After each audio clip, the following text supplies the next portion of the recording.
What's up, everyone? It's Nick Dorenzo here. I got like 4 hours of sleep last night, worked all day today, and the last thing I wanted to do is make a video.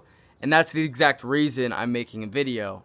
Because I set out and I said I would do this, therefore I'm going to do it.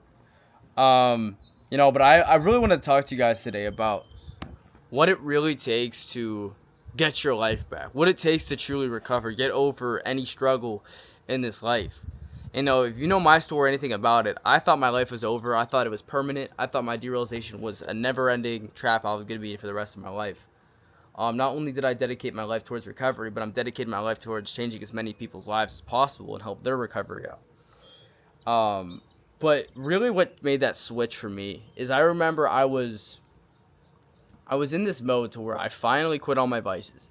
I was in a trap to where I had like two choices. I was stuck on this path to where I thought I was going to lose my mind. And I was faced with these two choices. It was either one, continue to be average, degenerate loser for the rest of my life, or to dedicate my life towards recovery, to dedicate my life towards making a promise with God saying I would never turn back and see where I could take myself. And in doing so, I quit all my vices. I quit porn, I quit alcohol, I quit weed, I dropped all my ADHD medications. I stopped everything that was stopping me from becoming the man that I knew existed. Because truthfully, if you could conceive and believe something, that is 100% proof within itself that you can achieve it. Like, there is nothing that you can conceive and believe to be true that can't happen. If you believe that something is possible in this life, that is 100% truth. That is 100% like proof within itself that you can achieve it.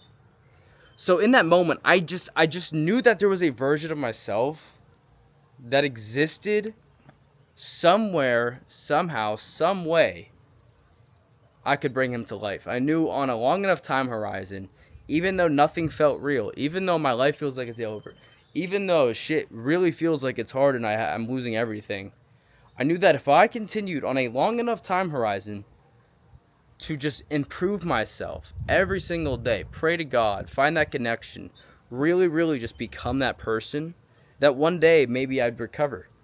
And if I did recover, I wouldn't just be the person that I used to be. I'd become the greatest version of myself. I knew that in order for me to recover, it wasn't just going to be about me recovering. It wasn't about me actually overcoming it, but it was about me becoming the greatest version of myself. So during that time, I like dedicated my life. I was like, hey, I'm going to go all the fuck in. I'm going to see where I could take myself. So I dropped all those vices. And there was this spark. There was this initial rush to where I went on like semen retention, you could say, for like 6 months. I didn't talk to any woman. I didn't do any lustful events. I just prayed and I just worked. I'd run 5 miles a day. It was unhealthy. Like I didn't even run before this, and I decided to run 5 miles a day. I was doing crazy shit because really when you get to this life or death mindset, there is no going back. Like it's literally just the other option. In my head, I had this delusion that if I didn't do what I needed to do for the day, that I would fall back into that rock bottom self to where I thought I was losing my mind. So every day it was just me running from that person. And that insecure person, that like lost person, that person that was just gone from his reality was the man that I was running from. And that's what drove me. That's what drove me to become the person I am now and the person I'm becoming. And it's like the reason I say the person I'm becoming is because you guys have no idea the person I'm going to become. I haven't accomplished anything compared to what I'm going to accomplish. I've just accomplished recovery. And I'm telling you right now, when you recover, you return to normal life, you return to normal problems, and you realize that you will have so much more control over your mind than you ever thought. Like it took me so much more to recover. It took so much more effort than just action. Action was everything, but it was the self-belief that got me to recover. It was the self-fucking belief.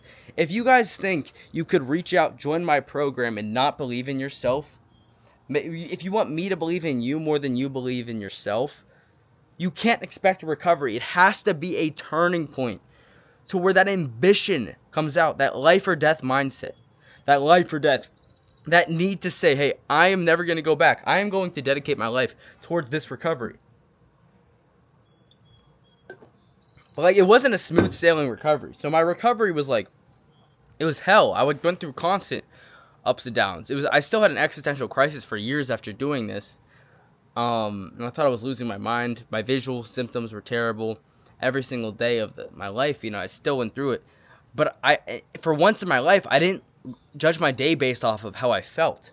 I didn't check my symptoms to see how I felt. I judged it based off of how much closer I was getting towards my goals. I had that goal in my mind. I would write down my goals every single solitary night. I'd have the vision, and I would constantly do the tasks that would get me closer towards those goals, right? I'd set tasks that got me closer towards those goals, and I set out a process. But for the first time in my life, I stopped judging. I stopped checking to see, oh, do I feel DPDR today? No, I woke up, and the first thing I did was I checked to see how much my business was improving, how my physique looked, how my relationship with God was. I checked on all these goals, and I judged my day based off of these goals. And I realized that if I can really, really just focus on these goals, and I can still accomplish these goals, even though I feel this state of existential crisis, to where I feel the state of loss, it doesn't matter, because I can still accomplish these goals regardless. And if I can accomplish these goals regardless with these feelings, where does derealization have power in my life over? It doesn't.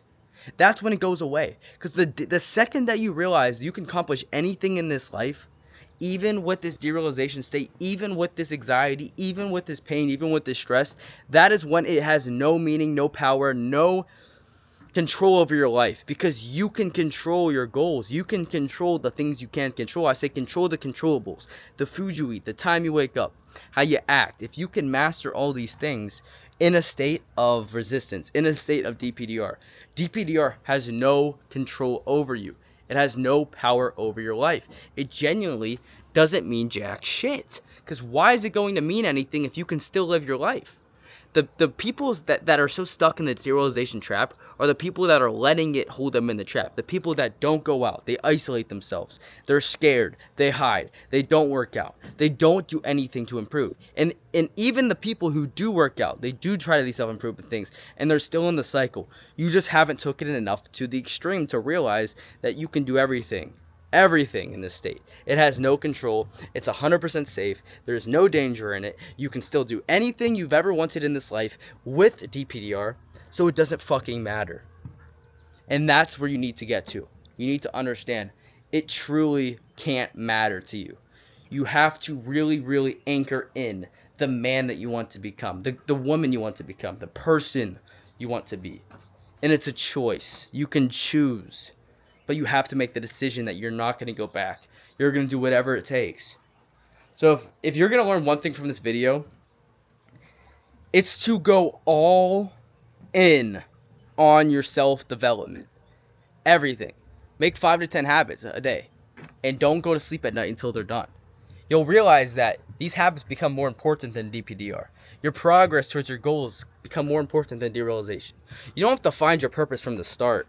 But one purpose will lead you to the next purpose. It's like if you have a giant purpose, every time you break through another purpose, you find another purpose. The way to start is just to do tasks. Go to the gym. That's your first purpose. That'll lead you to a business you're going to start. That'll lead you to another thing. Just start something instead of staying in this isolated trap. And you'll realize that you can still accomplish things in life in this state. And then that derealization doesn't matter to you. And when it doesn't matter to you, it goes away. That's the secret. So if you guys like what you saw here, there's a link to my Instagram in the description of this video. You can connect with me on there. Also, book a call link if you want to recover from derealization within weeks. But, if not, I'll catch you boys in the next video. Peace.